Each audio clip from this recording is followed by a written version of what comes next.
Mengapa doktrin Monroe dijadikan kedok Trump melakukan imperialisme dan invasi militer? Ketika Maduro digelandang Trump, dia menggunakan dalih doktrin Monroe tahun 1823 yang diperluas dan janji supremasi Amerika Serikat di belahan bumi barat dan menyebutnya kembali dengan doktrin Monroe dengan mengganti huruf depan M dengan D yaitu Donald Trump. Apa yang sesungguhnya terjadi? Pertama, doktrin Monroe pada dasarnya menyerukan pembagian dunia ke dalam wilayah-wilayah pengaruh yang diawasi oleh kekuatan-kekuatan besar masing-masing. Presiden kelima Amerika Serikat, James Monroe, pertama kali mengemukakan gagasan tersebut pada 2 Desember 1823 di dalam pidato tahunan ketujuhnya tentang keadaan negara di hadapan Kongres Amerika Serikat. Meski doktrin itu baru dinamai sesuai dengan namanya beberapa dekade kemudian. Dalam pidato tersebut, Monroe memperingatkan negara-negara Eropa agar tidak mencampuri urusan di kawasan Amerika. Ia menegaskan bahwa setiap bentuk intervensi Eropa di benua Amerika akan dipandang sebagai serangan terhadap Amerika Serikat.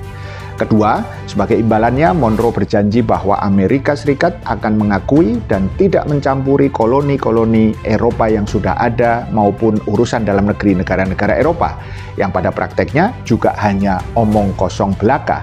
Namun, ia menegaskan bahwa Amerika Utara dan Selatan tidak lagi terbuka untuk kolonialisasi baru oleh kekuatan Eropa manapun. Dalam banyak aspek, doktrin Monroe bertujuan mempertahankan status quo di kawasan Amerika sekaligus menuntut agar Eropa melepaskan keterlibatan lebih lanjut di wilayah itu. Ketiga, pada tahun 1904, Presiden Theodore Roosevelt menambahkan apa yang dikenal dengan Roosevelt Corollary dalam doktrin Monroe.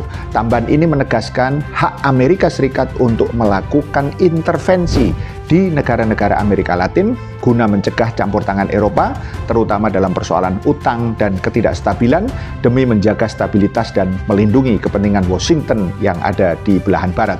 Pernyataan Roosevelt ini muncul ketika para kreditur Eropa mengancam sejumlah negara Amerika Latin. Roosevelt kemudian menyatakan bahwa Amerika Serikat memiliki hak sekaligus tanggung jawab untuk terlibat sesuai dengan doktrin tersebut. Corollary ini dirumuskan setelah krisis Venezuela pada tahun 1902-1903 ketika negara itu menolak membayar hutang luar negerinya dari Eropa. Keempat, dalam dekade-dekade berikutnya, doktrin Monroe yang telah berkembang kerap digunakan sebagai pembenaran bagi intervensi Amerika Serikat di Republik Dominika, Haiti, dan Nicaragua.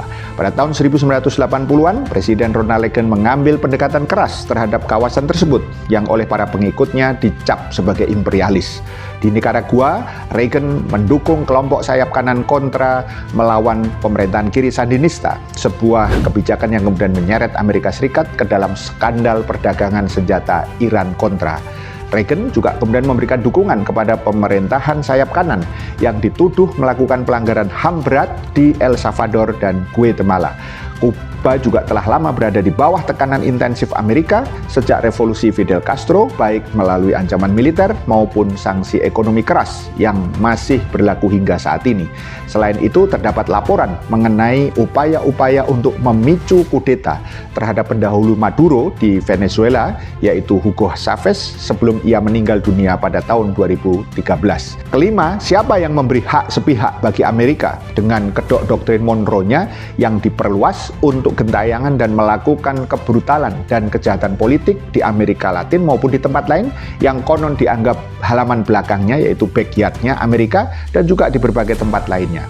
Maka dunia tidak boleh tinggal diam. Watak jahat dan brutal Amerika sesungguhnya harus dibongkar, dan itu dimulai dengan menolak klaim sepihak Amerika melalui doktrin Monroe yang menjadi dalih bagi pelestarian watak kapitalistik imperialis dari Amerika. Diperlukan kekuatan negara adidaya baru yang mumpuni, baik dari segi kekuatan ideologi, kekuatan politik, kekuatan ekonomi, dan juga kekuatan militer yang akan menghentikan kebiadaban dan kejahatan Amerika. Jawabannya, sesungguhnya itu ada dalam Islam dan kaum muslimin yang bangkit. Paham sampai di sini? Salam melek politik.